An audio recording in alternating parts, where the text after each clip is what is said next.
Bonjour à tous et bienvenue dans cette nouvelle vidéo. Aujourd'hui on va revenir sur le groupe SRAM Force AXS car je ne vais pas encore l'avoir pour longtemps entre les mains.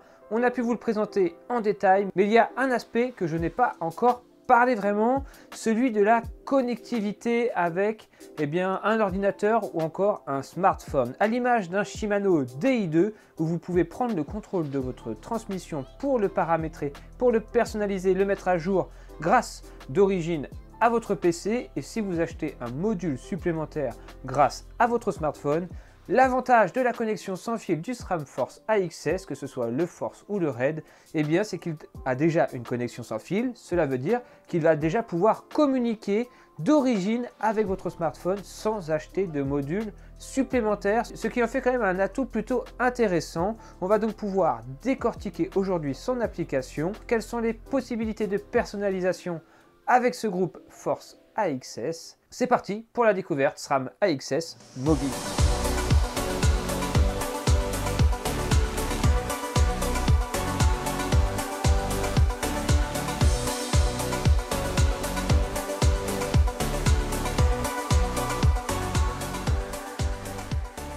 Et oui, encore une vidéo où tout va se passer avec votre smartphone. Une simple connexion Bluetooth va permettre de communiquer avec les poignées, les dérailleurs, pour ensuite pouvoir les personnaliser, les mettre à jour et peut-être bien plus. Ça, on va le découvrir.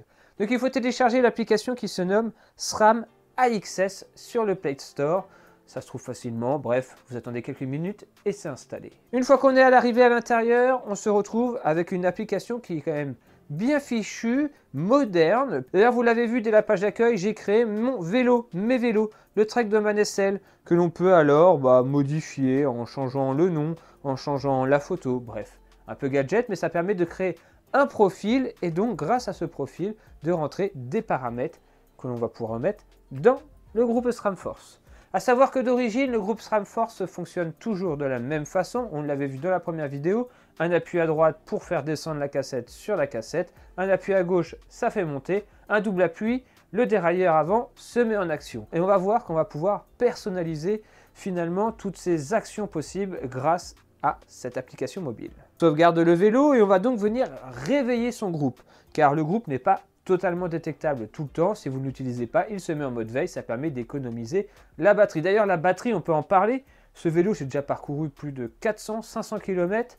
Normalement, les dérailleurs sont prévus pour environ 1000 km d'autonomie. J'ai encore, vous allez le voir, plus du 3/4 de batterie sur les différents éléments. Bon, après, je ne suis pas celui qui change souvent de vitesse. Je reste souvent tout à droite, surtout avec cette transmission Wider qui me fait beaucoup mouliner. Donc, je ne suis pas forcément l'exemple à prendre en compte ici.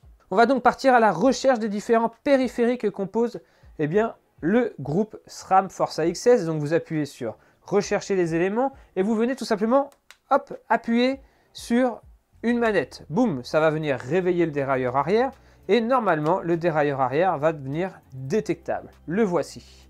Une fois le dérailleur arrière, l'application vous dit de réveiller les autres pièces que compose votre groupe AXS, tout simplement en appuyant sur le bouton AXS qui se compose sur tous les éléments. La manette à droite, la manette à gauche et le dérailleur avant. Voilà qui est fait. Une fois que vous avez les 4 éléments réunis, vous cliquez sur relier et ça va donc les relier tous ensemble pour pouvoir rentrer dans le mode configuration. Le mode configuration, il se déroule en 2 parties, soit configurer les contrôles ou paramètres de transmission. On peut rapidement revenir quand même sur la liste des composants que sont mon Force AXS. On voit alors le niveau d'autonomie, on voit que je suis plutôt assez full. Et en allant sur chacun des éléments, il va se connecter à l'élément et on va pouvoir le mettre à jour. Si jamais une mise à jour est disponible, ça va aller la chercher sur Internet et bim, vous pourrez mettre à jour votre composant. Voilà, vous voyez, firmware is up to date, ça veut dire quoi? Ça veut dire que le firmware est à jour pour la poignée droite. On pourra leur passer tous les éléments en revue pour pouvoir voir si c'est à jour ou pas. On retourne alors dans le menu principal, du moins le menu de base, avec ces 2 menus qui se sont affichés une fois qu'on a relié l'ensemble. Configurer les contrôles. Bon, comme son nom l'indique, configurer les contrôles, ça va permettre de personnaliser l'action que l'on va faire lorsque l'on va appuyer sur un bouton. Contrairement à Shimano, on n'a pas de bouton supplémentaire sur le dessus de la cocotte de ces groupes SRAM Force. Donc si vous voulez rajouter des boutons supplémentaires, il va falloir acheter des petits boutons qui viennent se glisser sous le ruban de cintre et qui va permettre aussi de pouvoir être configurés et pouvoir passer les vitesses, par exemple les mains en haut du cintre. Donc ça peut être quelque chose d'intéressant. Ils y sont sur le groupe Trek. On reviendra dans la vidéo si c'est bien pratique ou pas, mais en tout cas ça rajoute des boutons additionnels. Donc on peut très facilement, bouton de droite par exemple, changer à quoi il va servir.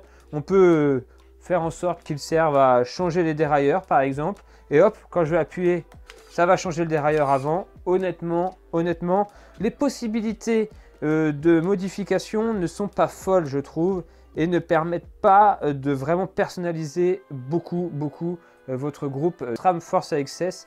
Là où par exemple avec le Shimano, on va pouvoir utiliser le bouton pour contrôler un compteur, etc. Là, on ne peut pas vraiment faire autre chose que monter, descendre ou faire une action sur le dérailleur avant. Donc, on a beau pouvoir changer, mis à part inverser les commandes, si vous voulez inverser, mais dans ce cas, ça rend la chose beaucoup moins intuitive. Et ben, on ne peut pas faire non plus des dizaines de choses. Là où ça devient intéressant, c'est dans le deuxième sous-menu, paramètres de transmission. Et là, on va retrouver un peu des similarités avec le fonctionnement de chez Shimano. On va pouvoir alors contrôler différents éléments, la méthode de transmission et aussi le multi-shift, le multi-vitesse qui vous permettra, en restant appuyé sur un bouton, de passer plus ou moins de vitesse lorsque vous allez loquer dessus. D'origine, ce multi-shift, on le voit ici, il est réglé sur All, c'est-à-dire que si vous restez appuyé sur le bouton, la cassette va être entièrement balayée. Mais il peut être intéressant aussi que si on appuie un appui court, ça passe une vitesse, et un appui long, ça en passe 2 ou 3. Et bien dans ce cas, vous allez pouvoir régler ça très facilement, juste en changeant les paramètres de votre configuration. Ça permet alors de ne plus faire n'importe quoi en restant accidentellement appuyé sur la manette, et ainsi finalement gérer au mieux son mode de transmission. Et c'est vrai que passer des fois 2-3 vitesses en même temps, surtout quand on remonte sur la cassette et que le terrain devient dur, parfois c'est intéressant qu'en un seul coup de levier, on puisse passer 2 ou 3 vitesses, et bien on peut régler tout ça avec l'application. Vous l'avez vu, j'avais déjà activé le mode avancé en haut, mais on va le désactiver pour vous montrer à quoi ça ressemble en temps normal. On a forcément le mode classique, vous appuyez sur un bouton, ça passe, ça balaye la cassette, ça va du plus petit pignon au plus grand pignon, mais en activant le mode On Sensed, bon, je ne sais pas comment ça se dit, encore une fois, c'est en anglais. C'est là aussi le problème de cette application, c'est que j'ai mis la langue française, mais elle est en semi-français, vous voyez. L'aspect est français, dès qu'on rentre dans la configuration vraiment de l'application, tout est en anglais, donc il faut traduire pour bien comprendre ce qu'on va y faire. On peut donc activer ce mode, qui est un mode avancé. On peut changer la cassette, suivant les 4 cassettes disponibles chez AXS, chez SRAM. Donc moi c'est la 1036, la plus grande, forcément on est en groupe Wider. Et on va donc pouvoir passer soit en mode compensating ou soit en mode séquentiel. Le mode compensating, ça va permettre, comme on l'imagine, parce que ça reste quand même un mot plutôt transparent, compensating on imagine que ça veut dire compenser. En fait lorsque vous allez changer de plateau à l'avant en faisant la double tape sur les leviers, et bien ça va venir derrière compenser d'une vitesse par rapport à celle que vous avez. Comprenez par là que lorsque vous allez monter d'un plateau ou descendre d'un plateau, le dérailleur arrière va venir compenser une vitesse automatiquement pour que la vitesse que vous aviez avec le grand plateau ait environ le même ratio que la vitesse que vous avez avec le petit plateau. C'est pour éviter les trop gros écarts lorsque vous passez du petit au grand plateau. On peut alors mettre en option une ou deux dents. Ça veut dire que vous allez passer un plateau à l'avant et derrière bim bim, ça va claquer deux dents si vous en mettez deux. Et ça va en claquer qu'une si vous en mettez qu'une. Deuxième mode dans lequel on peut basculer, le mode séquentiel. Le mode séquentiel, c'est exactement la même chose que sur Shimano. Si vous avez déjà vu ma vidéo sur Shimano, comprenez par là que c'est un mode qui va vous permettre de ne plus jamais toucher au dérailleur avant. Dès que vous allez arriver sur un ratio en haut de la cassette avec le grand plateau qui est à peu près équivalent au ratio du plus petit pignon de la petite cassette, il va automatiquement détecter ça, enfin du moins il le sait, et bim, il va basculer l'avant, le plateau, sur le petit plateau et redescendre alors les dents sur la cassette arrière.